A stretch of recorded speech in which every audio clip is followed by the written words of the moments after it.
Hi everybody, Bob with Knives Town here. We're going to take a look today at a cold steel knife. This is the Cold Steel Voyager 2011 series. It's been redesigned for 2011.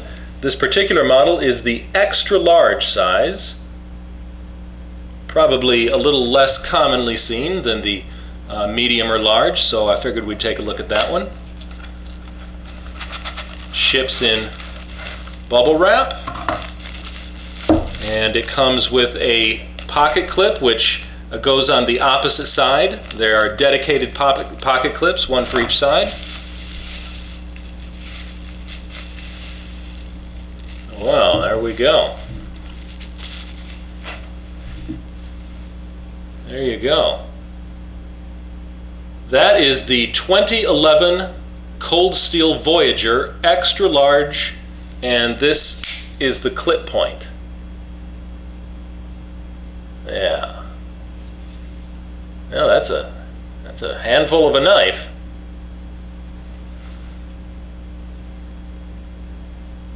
We've been waiting for these knives. If you've been following Cold Steel, or if you're a Cold Steel fan at all, you probably know that these redesigned Voyagers were supposed to be out in the spring of 2010.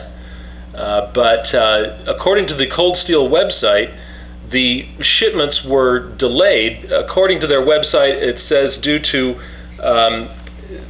because they did not meet the specifications or delivery schedules that they wanted.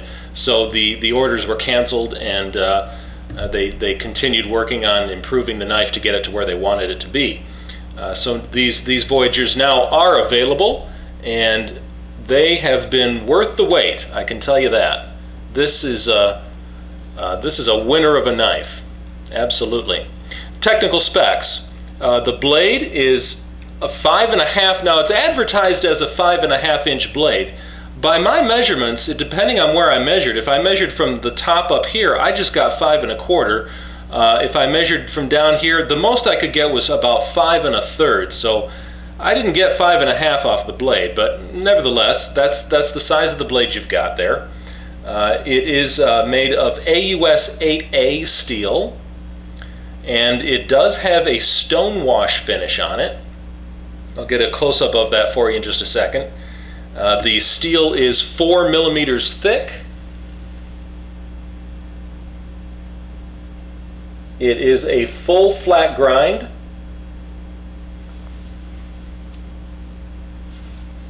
The handle is made of grivery, and the overall length is advertised as 12 1/4, but again, by my measurements, the best I could get was 12 inches from tip to tail.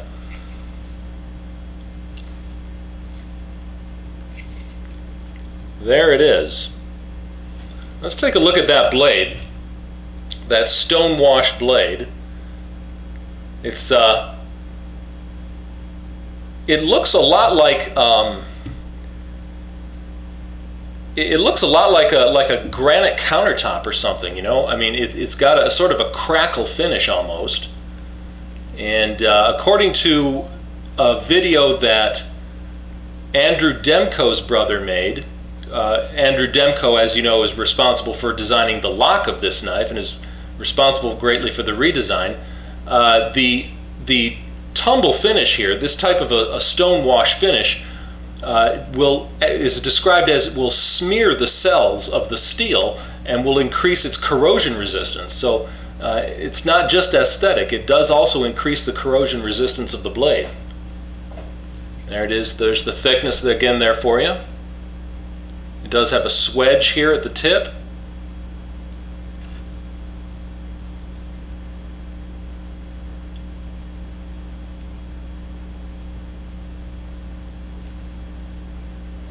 The handle is grivery, and it has these very, very nice tactile, grippy cross patterns that are cut into it.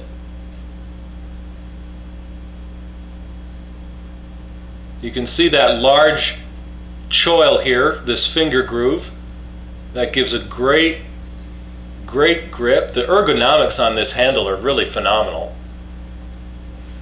It kind of goes off into a pistol grip here at the back. And again, more finger grooves back there. Lanyard hole. There's the pocket clip, and the other side has a spot for the other one.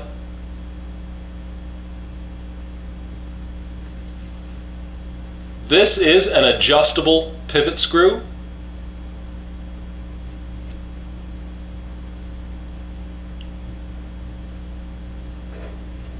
Let's get a little bit wider shot on that.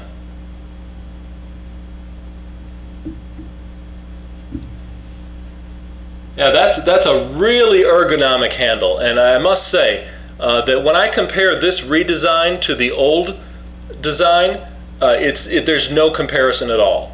It's like night and day. Not that the old design was bad. It's just that this is so much better.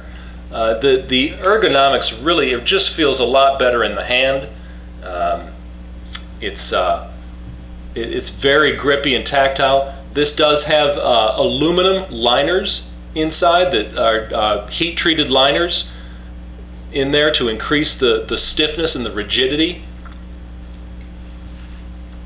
The lock is the cold steel triad lock, so that's an extremely strong and rugged lock. It's capable of supporting hundreds of pounds when opened, held in a vise, and weight held off hung off the end there. You can see how deeply that lock catches. If I can show you that, I don't know if my camera will get in there or not, but the part that catches against the lock is cut very, very deeply in there. Let's see if I can. Can you see that? Yeah, you can kind of see that. In any event, you can see the rise there of the midlock. That's how deeply it goes down in to the blade. That's a real good catch there.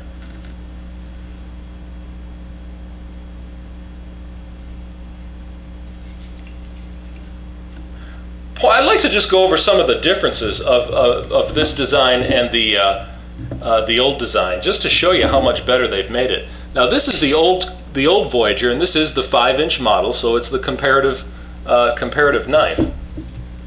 On this model here, you can see how the difference in the handles. See, they've made the handle on the new knife a lot wider, and that's a great improvement. It feels a lot better in your hand. There's more there. It's just more to get a grip on, and it feels more substantial in your hand. I always thought that the older Voyager felt a little bit thin, and that the Zytel scales were a little bit lacking. But the new one has got a good amount of thickness there to make it a good feel, make it good and ergonomic. Also, they've changed the thumb studs. And if you can see on there, you can see in the older model, they were like sort of cone-shaped, which to me allowed your thumb to slip off the stud as you were opening it. I never did like the cone-shaped thumb stud, and then on top of that they polished it. I don't know if you can see that or not, but those are polished, so they're kind of slick. I really appreciate the new thumb stud on the 2011 model. It's straight, and it's been given some traction circles there. It's not slick, and it's not cone shaped, so your thumb is not slipping off that. That's really easy to get a grip on.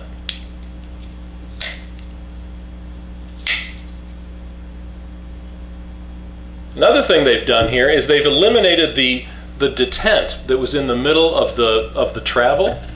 On the old model here, there was a point, there came a point when you're opening the knife when it would, right there. Did you hear that? There's like a stop point right there. So it's like stage 1 to there, and then stage 2 is the rest of the way. And that detent made for a catch in the travel as you're opening. In the new model, there's no such stop. It's smooth travel opening all the way. I like that better. Of course, the triad lock is an improvement. The adjustable pivot screw is an improvement. The old model did not have an adjustable pivot screw.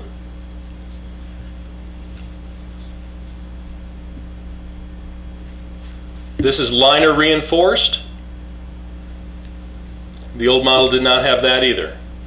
I mean, I may sound like I'm tearing down the old model, and I'm not. It was a great knife, and I used it for a lot of different things. But they've really put some good improvements together with the redesign, and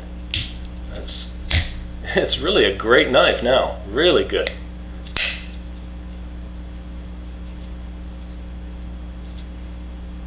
I love the wide blade. That wide blade will give you good shearing power, so when you're just doing your press down type cuts, just straight press down, that gives you extra power in that, as opposed to just a narrow blade.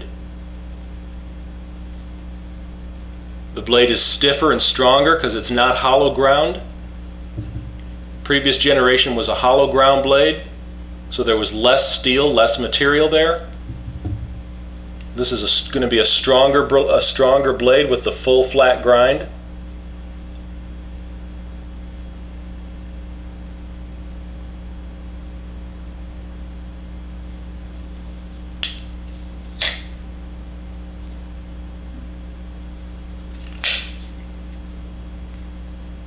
This kind of a knife is really an all-around knife. This is a good knife for work, for utility, you know, food preparation, camping, defense. I mean, it's not a pigeonholed knife or a niche type of a knife. It can serve in a variety of functions, and I think Cold Steel is going to sell a ton of these.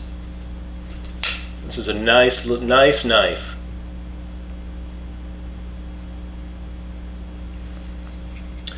Well, let's do a cut test here. We'll use newspaper. See how that works. Ozzy Guillen is on his way out. He's had his day. Sorry, Ozzy.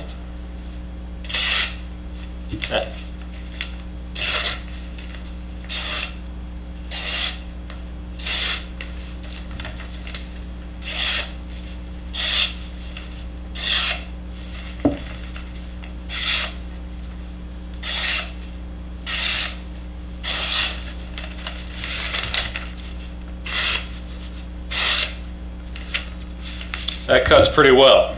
That's Cold Steel sharp, like it always is. Yeah, what a great knife.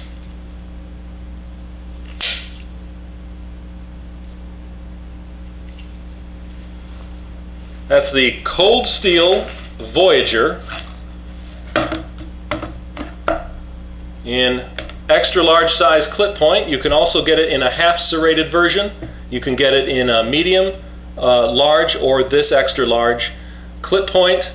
It comes in Tanto. You can get the Vaquero series, which is a real S type of a blade, and like I say, you can get them in half serrated. Great knives, great prices too. All right, thanks a lot. See you again.